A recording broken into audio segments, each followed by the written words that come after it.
I just finished these two beasts. They're deceptively large. They're really not that long. They're only like 550 pages each, which considering Rhythm of War right behind me is 1,500 pages and they're about the same width, feels a little bit like cheating.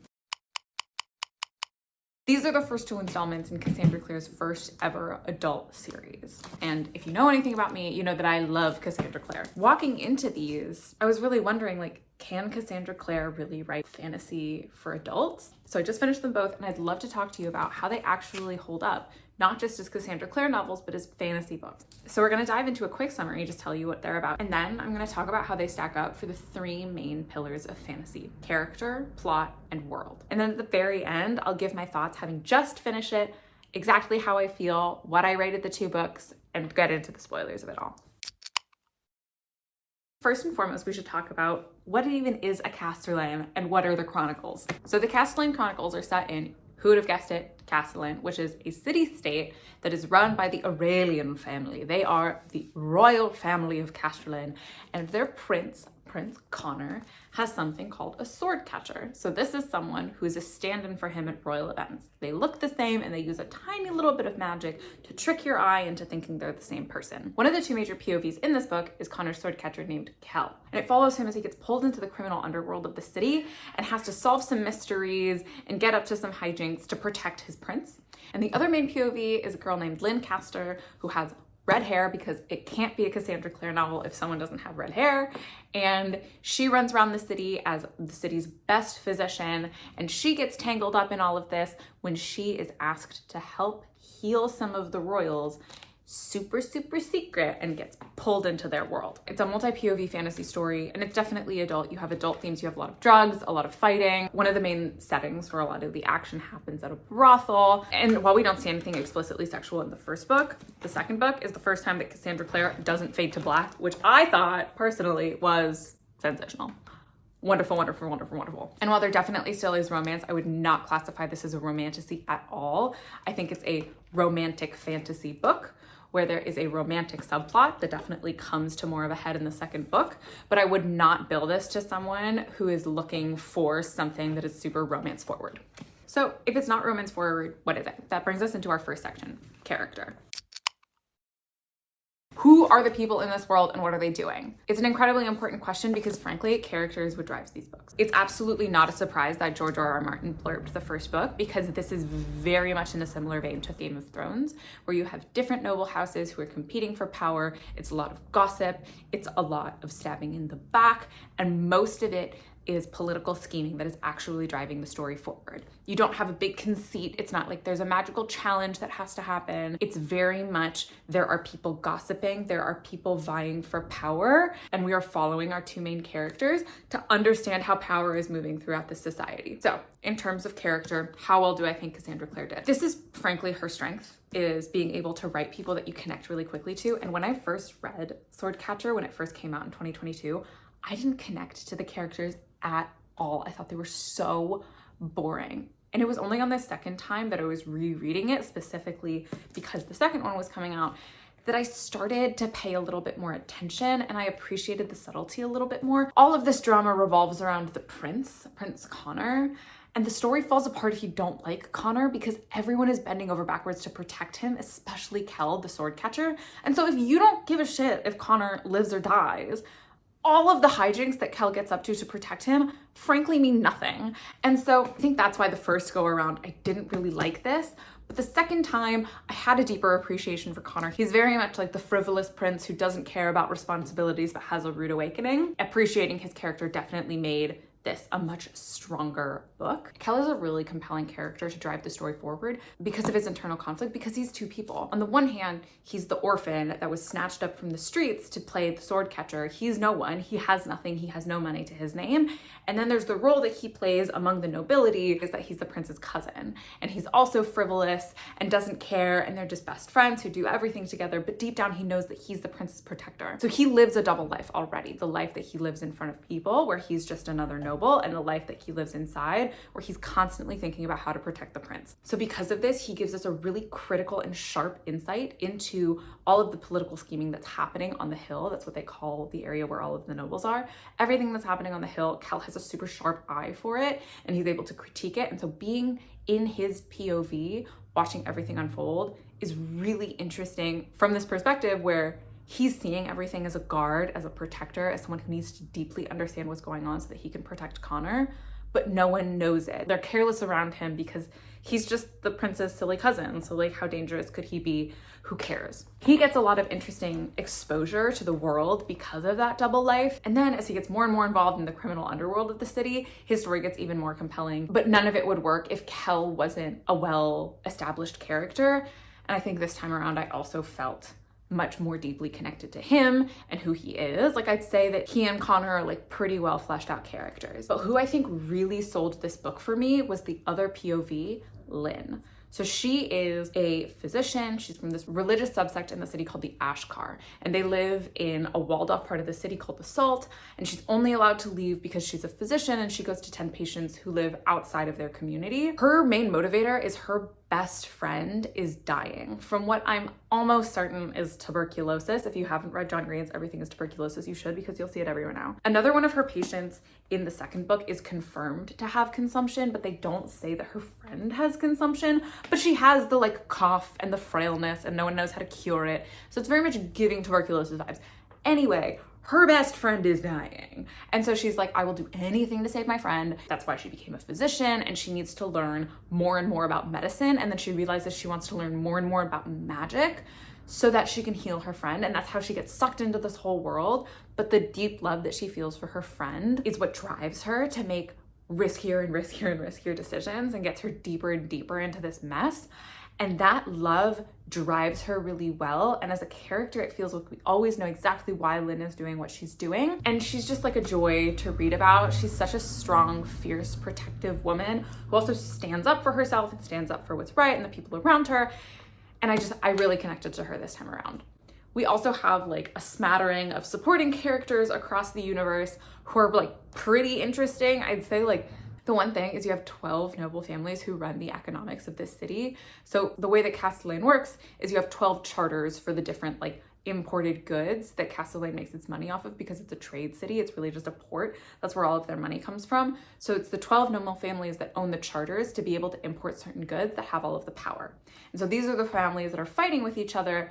But here's the thing, 550 pages isn't really enough for us to go deep with every single one of the families. And 2 POVs most certainly isn't. This is where it veers, in my opinion, the most from something like Game of Thrones, where you really do get a glimpse into all of the different families' minds in Game of Thrones because you have all of their points of view. Whereas here, when you're limited to just 2 POVs, we really only see what Kel and Lin see. And so you don't really get to connect with all of the 12 families on the hill. And when you have a story that is so deeply revolving around their conflict and you don't get to know them all, I think that's where the story is a little bit flat.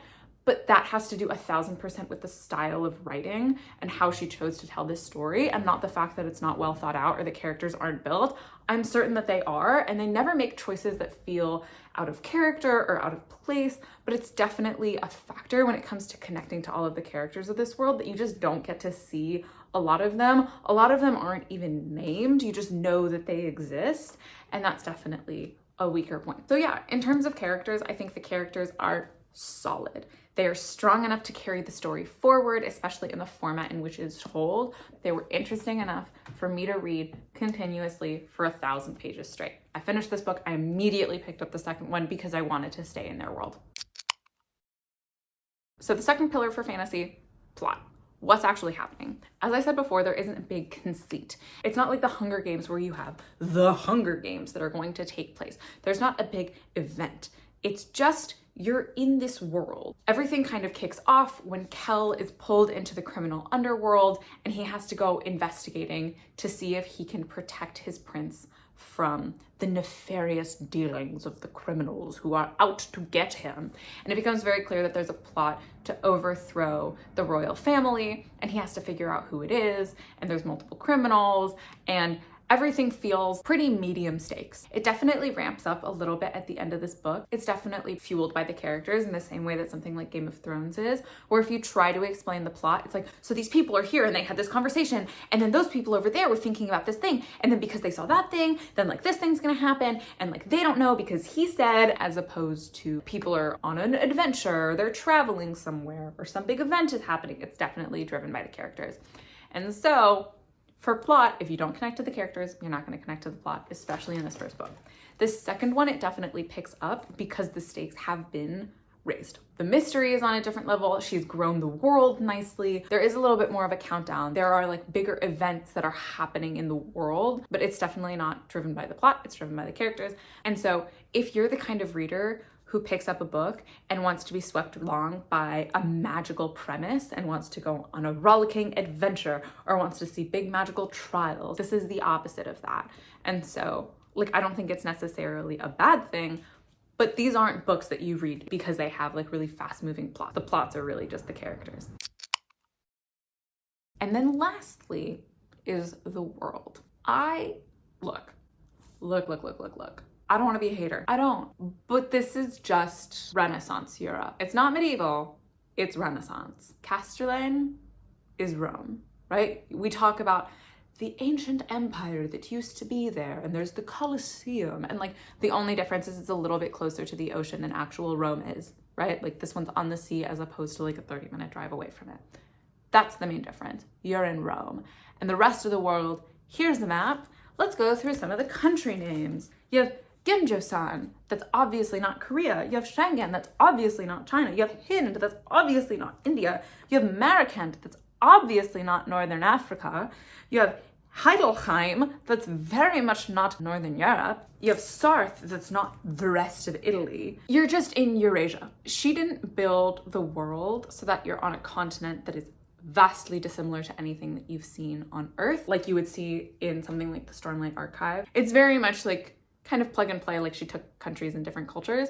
What she really did a beautiful job at building, though, is the lore of the Ashkar, so this religious sect, where they believe that they're exiled from their home, their promised land, and they will be able to go back when their goddess returns. They have a whole set of lore about her magic, the magic that made her go away, how magic in the rest of the world disappeared, and the prophecy for her coming back. All of that is incredibly well thought out, and all of that is very original. I'd say, like, in terms of building like borders and a world, that's not Cassandra Clare's strength. Let's remember that she's coming from a place where she was writing urban fantasy. She was putting her magical rules on top of existing society. And frankly, like, that's what her strength is. It's a completely different skill set to build cultures from the ground up that do feel vastly dissimilar from what we experience on Earth. Having cultures that do feel super foreign and out of this world, that's not her skill set, and that's okay, and she leaned on that. And so she built something that feels magical in Renaissance Europe, as opposed to building an entirely new world. And now let's talk about the magic, which is like the really interesting part of world building. The conceit that she starts with is that magic was erased from this world a long, long time ago in this event called the Sundering. So magic is gone, except for small magic that the Ashkar can do using these talismans. But there's the bigger magic that's been destroyed. But slowly throughout the first book, and then definitely in the second book, this magic is starting to return. It is starting to take hold, and you're starting to see that these power plays are not just happening on a political level, but they're happening on a magical level as well. We're not just having kings fighting, we're having sorcerers fighting. And so in that way, the world does expand nicely. You have the magic expanding nicely. The first half of the first book, there's no magic at all. And then it just like slowly trickles in, which definitely helps if you're not a big fantasy reader, being able to fall into this world where you're not hanging on by your fingernails because it's so different from anything you've ever experienced and there's just magical jargon or there's just technical jargon. It's definitely not like that, because the people in this world are also being re-exposed to magic for the first time in however knows how long. So the actual magic that she does have involves the filling of stones called source stones. So you fill those with your own magic or power, and then you can draw on that power to perform big magical feats. I'm personally not a big like magical object kind of girl, but that's okay. It gives us a nice entryway to understand how some people can have magic and how some people can't.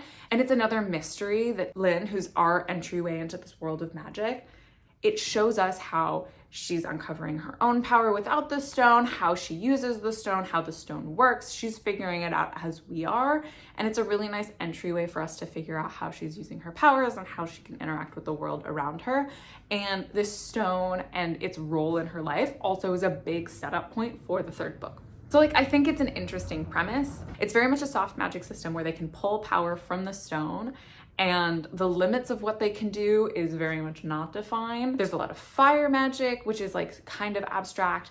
And there's also a lot of healing magic where like you think healing words and then like you heal with a touch, which is like pretty sick, but it's not a hard magic system with lots of rules. That being said, by the end of the second book, magic has definitely taken hold in the story. And as I said, it's not just kings that are vying for power, it's sorcerers. And so we'll see how the magic system evolves and how much more body we get to how magic actually works. The magic is okay. It's there mostly for vibes and a little bit to drive the story forward. And when it's there, it's never used in a way that feels superfluous or unearned. It's always set up pretty nicely and adds to the mystery of the world, but it's definitely not like a big driving point. I wouldn't recommend this if your number one criteria for a fantasy book is having a super interesting magic system that transports you to a world that feels super, super different and super, super unique. So all that being said, like, did I even like these? My God. Sounds like I've done a lot of rambling, but I gave the first installment 4 stars and I gave the second one 5. For transparency, the way that I rank is 3 stars is that's what I expected. 4 stars, it's better than I expected. 5, I really enjoyed that. 2 stars is I didn't enjoy that at all. That was worse than I thought it was gonna be. And I don't give 1 star because when I don't like a book that much, I don't finish it. So 4 and 5, that's pretty good. Let's talk about the first one. So what I think this one did really well is it established the world, it established the characters. I think that like it's generally like a pretty good time. It's not super fast paced, which especially considering it's only 550 pages, it took me a while to get through. But like I found myself wanting to read it and like I had a better time than I thought that I would. And I thought that the plot twists at the end were surprising even the second time around. And I felt like they were nicely earned. But like I was like, that's fine. The second one destroyed me. It was beautiful. It builds on the first book wonderfully. It expands the world in a really compelling way, right? It's like the magic gets bigger. The sphere of concern for the characters gets bigger. You have new characters who are introduced. The stakes are higher because it's not just like, oh, my reputation might be damaged, but people's lives are on the line. And like everything has been heightened. Partially what makes this book so compelling is the villain that you have driving a lot of the shenanigans. They're really well built up. They're really well placed in the lore of this world, within the magic, within the politics, and all of it starts to come together in a nice, satisfying way. Whereas here, it feels like you just have some compelling characters and like stuff is happening around and it happens to be fantasy. Whereas here, it really is moving into the epic fantasy genre in a really beautiful way. And I like the path that the series seems to be going on. From what I've read, Cassandra Clare intends for this to be a 5-book series, and I'm frankly really excited for it. I cannot wait for the third one to come out. I'll probably reread these 2 when it does, because it'll be in a couple of years, and I'll be excited for it because I think that this one ended in a really, really interesting way. I think there are adventures that are being set up, there is drama, and I care deeply about the characters, and I think the characters evolved beautifully over the course of this book, right? Like they made me cry more than once. And as I alluded to earlier, Cassandra Clare did not fade to black, which was crazy. And I think even though the romance is very much a subplot in these books, it is compelling and I want to see where they go. So like altogether, I really like these way more than I thought that I would, considering when I read this one for the first time, I think I gave it 3 stars. I was like, that was fine, whatever. Reading them together, I really, really love, and I'm really excited for the next installment. In terms of spoilers, there's only one thing. There's only one thing that I feel like I really need to talk about. And that is, what the fuck do you mean it was Antonetta? What do you mean? Because I feel like I understand a lot of it, right? Like Kel and Antonetta have the conversation at the end where they're like, so you're Frostbite? And she's like, yes, I am.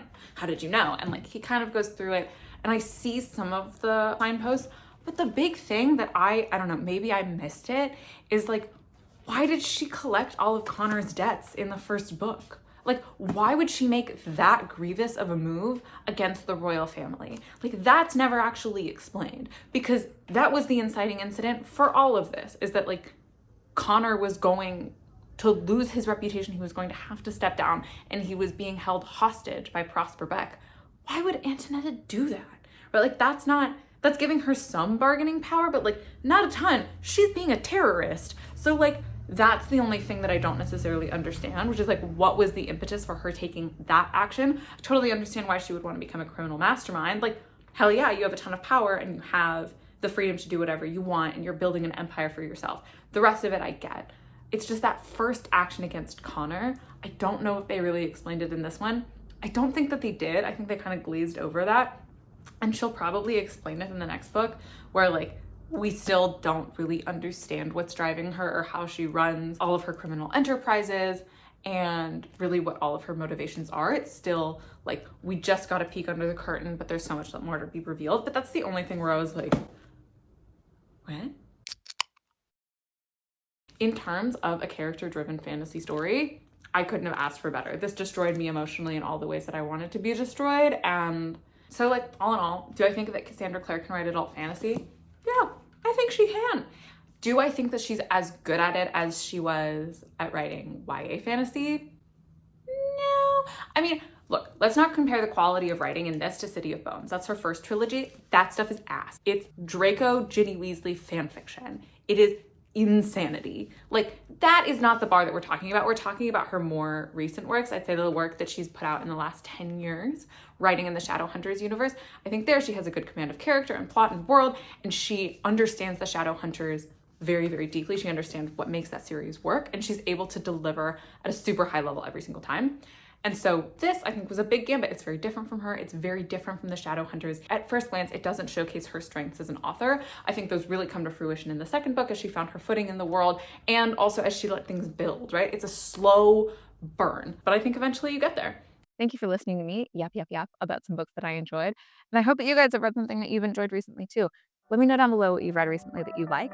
And thank you so much for being here, and I'll see you soon.